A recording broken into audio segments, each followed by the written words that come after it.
Hey, what's up? Kalen here. Welcome to live stream number 53.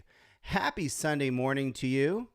And if you are participating along at home in the live stream chat, you can feel free to drop a question or a comment or some cash in the chat, and I will respond to you in real time, not in fake time, in real time. Today's big announcement is I got some new glasses yesterday. So would love to get any feedback on the glasses. Preferably tell me that they look great. The main reason I got them was because my old glasses, which were literally the cheapest glasses you can get because that's how I roll, were putting divots in my nose. So I had to get some, I had to step up my glass game a tiny bit, not too much, but just a tiny bit. So that's the big news of the day. All right. Let me jump into the actual content for today. First up, I want to talk about content velocity. So this is a phrase that just popped into my head. And I don't know if it is a thing or not. I'm sure somebody smarter than me has had this idea in the past, but I'm going to jump out on a limb and say that I'm coining this term, okay? Because why not? Why not really? But basically, I had this thought. So yesterday, one of the things I've noticed as I'm putting out more content, thinking about content, right, is I find that a lot of times I'm just generating lots of ideas throughout the day, whether that's when I go for my walk and then I'm taking notes and I'm like, holy cow, man, I took like 10 or like 5 notes today, you know? And then I think that previous to yesterday, I think I was getting a little stuck with,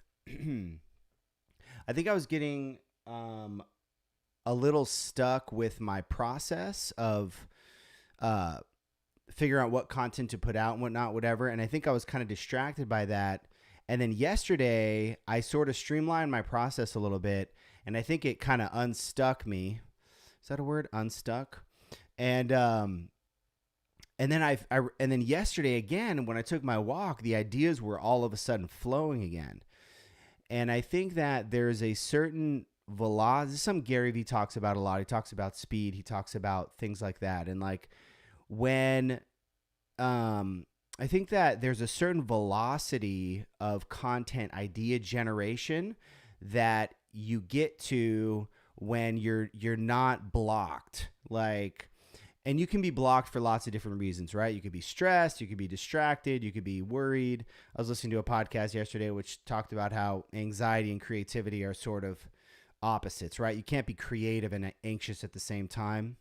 I don't know if that's totally true, but anyways, yeah, like, and then, or you can be blocked if you're like thinking so much about, oh, is this working? Is this not working?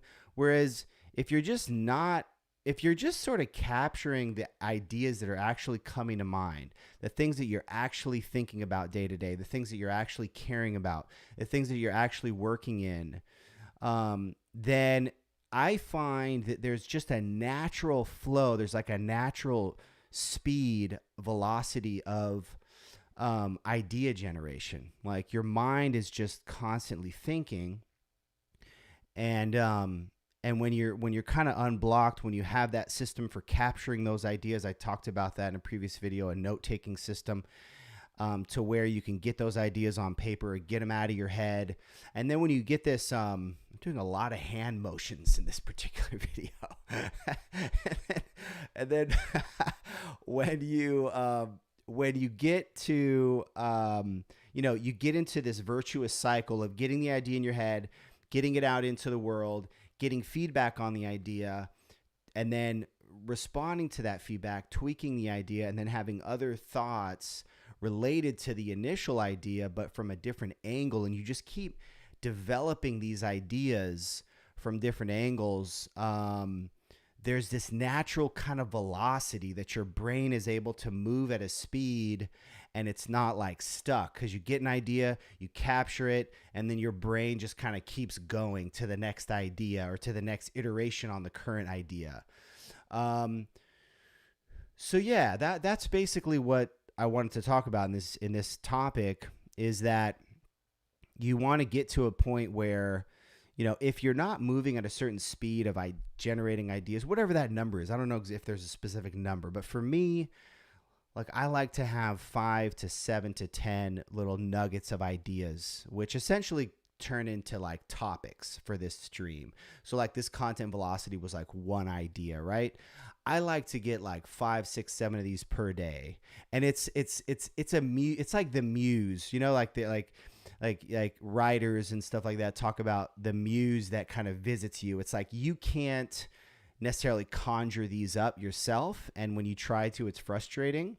But if you just put yourself in a state of mind, and in a place, whether again it's your daily walk or you're in the shower or where your mind is kind of unblocked and you can just sort of like let the muse kind of come to you, kind of a thing, it just it's cool, and it feels good. It's enjoyable in and of itself, not to mention it helps you to put out better content and grow your career, grow your business, all those kinds of things. So anyways, that's it. That one went a little bit long. Next up,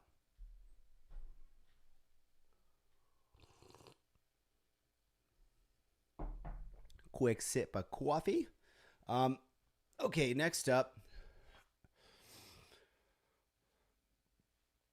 I wanted to talk about getting payments, whether that is as a freelancer or an agency owner, getting paid, and the stress and anxiety around not getting paid. This is something I've dealt with personally in the past, having been a freelancer, things like that. And I saw a tweet yesterday that made me think about this. There's so much, and I get super anxious about this myself personally. There's like, you can get so anxious around when it's time to collect payment, client doesn't pay you on time, or maybe like a lot of the times it's not that they're not planning to pay you, but maybe they're just taking their time, or maybe whatever. And as a client, separate topic, it's good to pay promptly. Like, that creates a lot of goodwill. But anyways, if you've been in business for yourself for any length of time, you've had scenarios where you've not been paid.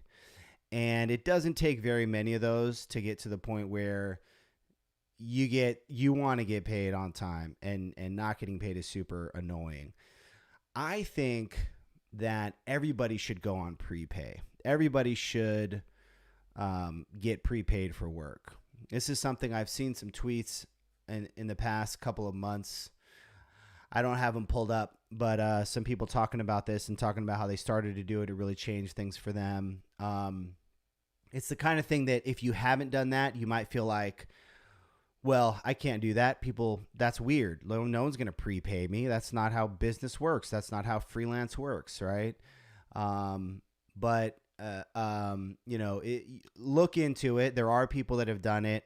It can work. It is somewhat unique, in the freelance world, in the consulting world, but you can do it. And the thing is, man, is like, if you're a freelance developer, let's say, consultant of some kind, if you are being paid 30 days, net 30, whatever, net 6, whatever terms you're being paid, you are financing that client's, you're in the business of financing them. You're essentially giving them a loan for whatever period of time that is, right? And there's no good reason you should be in the business of financing. It's a totally different business, right? For lenders that are in the business of financing, they're really good at evaluating the risk and credit worthiness of people. They've got big legal teams to handle things, right? All of those things that make that type of a business work, you don't have. And it's a totally different skill set. It's a totally different business from what you do, which is, let's say, freelance development or whatever it is that you do. So you just shouldn't be in the business of financing people. Like, do all your work on a prepay basis, simplifies things greatly. Now, yes, of course, you got to be at a certain stage in your career to pull this off, right? If you're day one as a freelancer, you're probably not there yet. And you need to take some time to get there. But I'm talking to people that have been in the game for a while, have been doing this for a while, probably have a surplus of demand, because in this industry, if you're worth your salt, you probably have a surplus of demand as it is.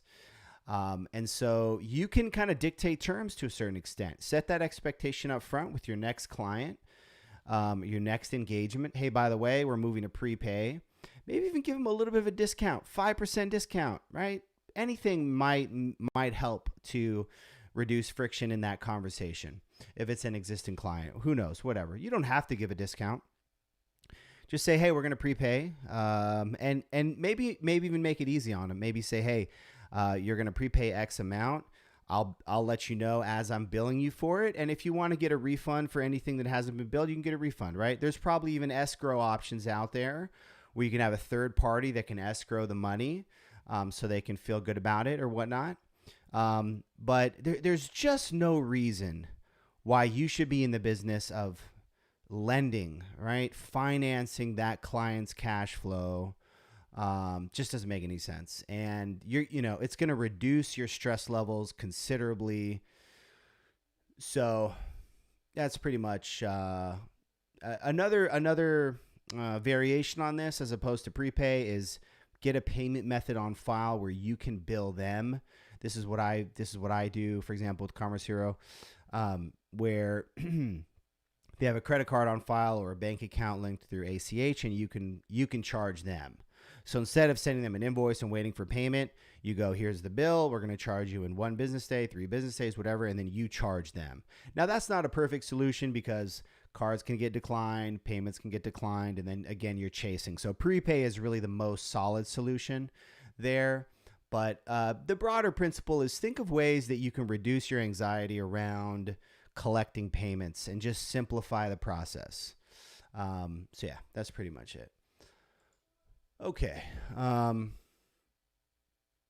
am going to now pivot into the screen share portion of the episode. Bear with me.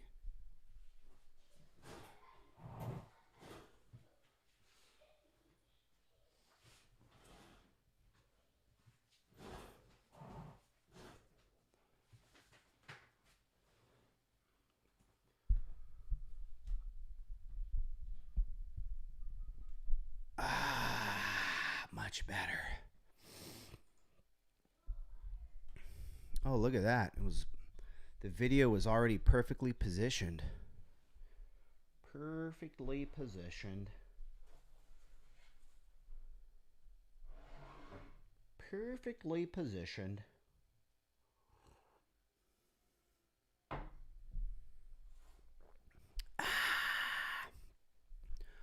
All right. Next up here. New podcast that I came across called How's Work from Gimlet. Let me wait for this to pull up on the screen. Uh-oh. Encoding is overloaded. Why is encoding overloaded? I really need to get a new computer already.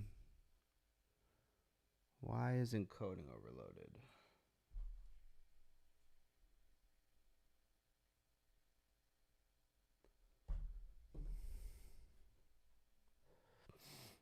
I should probably switch to 720p. Is it stalled out? Maybe Chrome is acting up. Bear with me. Bear with me. Just opening up the old activity monitor. Why is my system overloaded here? I think it's okay. Maybe not. Consider turning...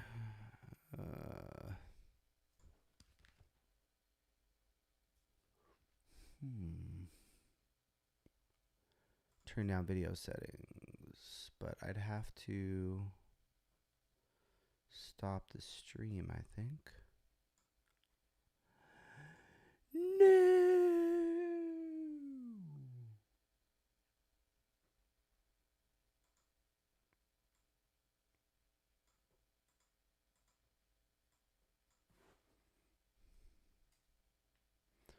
Okay, I just reduced something there.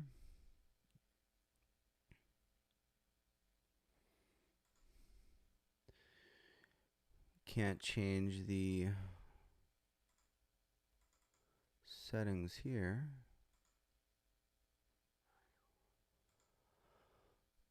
Well,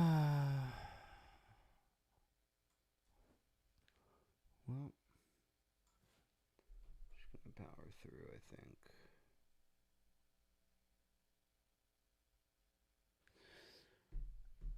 All right, I'm gonna just power through, and hopefully this isn't all completely lost. I'm also gonna start recording locally, just in case. Okay, so here we go. All right, saw this podcast yesterday called How's Work from Gimlet, and with Esther Perel. Esther Perel is, I believe she has a cool TED Talk on like relationships, like romantic relationships, marriage and stuff like that. And so she's really interesting. And anyway, this particular podcast is about so here, let me just read this summary. This does a much better job. In the new podcast How's Work, iconic couples therapist Esther Perel brings new perspective to the invisible forces that shape workplace connections, conflict, and dynamics through one-time therapy sessions with coworkers, co-founders, and colleagues, touching every work environment from startups and family businesses to corporations and service industries. So, and then the episode I heard was between two different business partners, and it was just really good. They just really digged into, I think it was this one, I think it was the breakup. They just dug into a lot of the different dynamics between business partners and things that are, you know, the beauty of the relationship and the messiness and the complicated things and the things that go unspoken. And it was just an incredible episode. And being a couples therapist, like, she brings this sort of level of insight into relationships and emotional intimacy and stuff like that. And then from a work perspective, it's just super interesting. Really cool podcast. So definitely worth checking out there. Okay, next up. Pull this up real quick.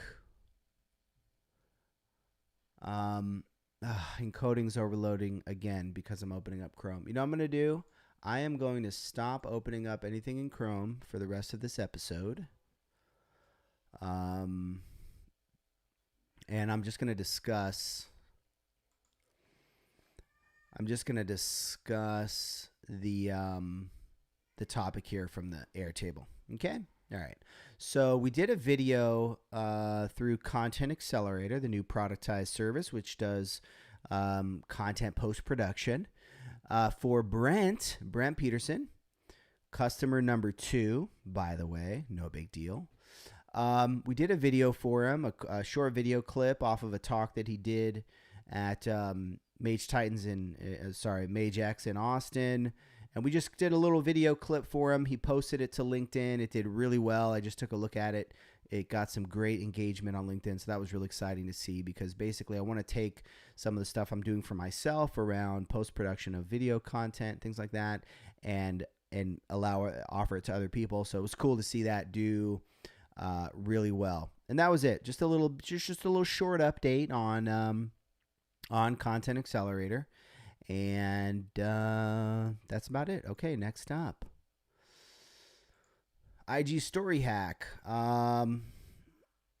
it's so brutal that I can't just open up these links. Let me see if this is going to overload my encoding if I open this up. Yep, encoding overloaded. Chrome is really on a tear today, man. All right, so I'm going to just try to remember these things without opening them. So this is a tweet from Twitter username mkobach. And basically, this was a little sort of hack for doing Instagram stories. And what he did was he took a tweet, which basically was something to the effect, he took a tweet, which was, let's say, a paragraph long, and he broke it into partial screenshots as he was writing the tweet and posted those partial screenshots as separate Instagram stories. So it showed kind of it showed sort of like as he was writing the tweet.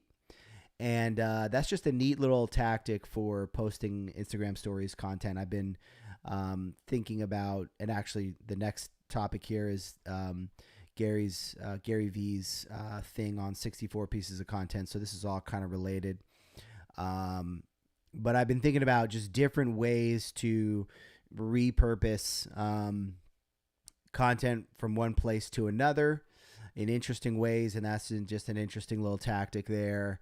Another thing that I've done that works pretty well is like to take a video screen capture of a tweet as you're writing the tweet. So it just is literally a video as you're writing the tweet, capture that, and then you could post that on LinkedIn or other places. I saw that do well.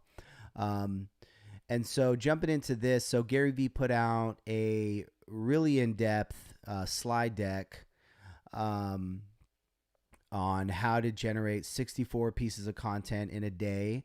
One of the things he's been saying for a while is you need to create 100 pieces of content every day. And then people are like, what are you talking about? That's crazy. And so he basically went in super into detail on how to do that.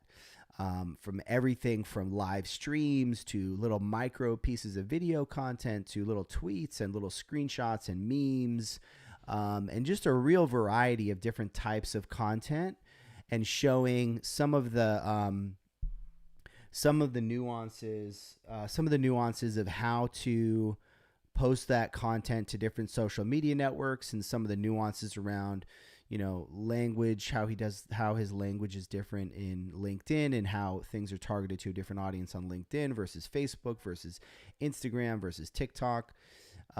So a really cool reference. I took a look at it, and I'm already doing a chunk of those things, but there was definitely a couple in there that I saw. I was like, oh, that's a neat idea. Actually, one that I played with just last night was doing meme videos. So find a meme, and then just give your own title to it, right? And in his particular case, what they'll do a little more advanced. In addition to just giving their own title to a meme video or a meme picture, they'll take his face and embed his face on the meme picture or even on the meme video, which is super funny. So yeah, it's a great reference. I wish I could pull it up on the screen here. I'm going to take a stab at it because why the heck not? Yep. My encoding is overloaded again. Son of a gun. I really need to get a new computer already. This is driving me bonkers. Yeah, so really great reference there. Definitely worth checking out if you're thinking about how to create more content and stuff like that. Definitely worth looking at. Okay, last up. It's a bit of a rough stream today, but that's okay because we just keep iterating. You run into roadblocks and you work around them. You know what I'm saying? So this was a tweet that said, I'm going to have to pull this up because I don't remember the exact wording, which is sort of important. Just pull up the wording and then I'll tweet from Daniel Sifredo. Huge companies stop being innovative not because of increased bureaucracy, but because as companies grow, they get worse at hiring. Recruiters play it safe and look for signals and experience on resumes. They stop hiring for slope and start hiring for y-intercept. In other words, slope meaning they stop hiring. Slope meaning what's your as an individual, what's your growth trajectory, versus like, let's say one person is like, very slowly moving gradually up, but they're higher than this other than this other person who is lower in terms of experience level, but their slope is so much higher, right? But this is a really interesting tweet, because I see this as I'm involved with hiring through Commerce Hero, and I'm going to close this now because it's overloading my encoding. Thanks a lot, Chrome. Yeah, I see this through Commerce Hero, helping companies hire. I even see this as companies hire through Commerce Hero, and as they let me see if I can go to just video. Is this going to look okay? Let me just that's kind of weird. It's kind of awkward. Let me go back to this. As companies hire through Commerce Hero and grow, I will sometimes see them, 10 hires later, however many hires later, they grow, so they increase their size, and then they actually can get worse at hiring because there's more. Now, I disagree with the statement that it's not because of bureaucracy. I think that bureaucracy is a part of why bigger companies get slower to innovate. But I think it's both. I think it's both that there's bureaucracy, and it's that they actually get worse at hiring, because part of it is it's the nature of the beast. And I don't want to it's easy for me to criticize because I don't have that particular problem myself of building a big organization, but it does just happen. You develop more, bullet lists of requirements and things like that, and you're less open to a wide range of people and things like that. And so your requirements, narrow what you're interested in hiring for, and it just, I see that day to day. And so I think that, if you are in a situation where you are hiring, and you want to keep that quality high, you want to be aware of this natural tendency and try to, as much as it's sort of inevitable as your company grows that this is going to become more challenging, try to stay closer to your roots of what you did in the beginning that got you, as they say, as what got you to the dance, right? What got you to the level that you're at by hiring well. Try to stay closer to those roots of hiring well. This is actually something Gary Vee talks a lot about, and he talks about how hiring is so important for them. And there's a lot of emphasis on it for him, even for him as a CEO. He talks about how he's so HR driven. And so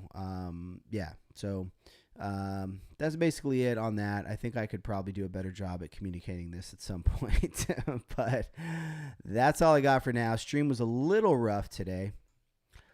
First day with my new glasses, which of course is always going to be a challenge. But anyways, that is all I have for you. I hope you have a fantastic Sunday, and I will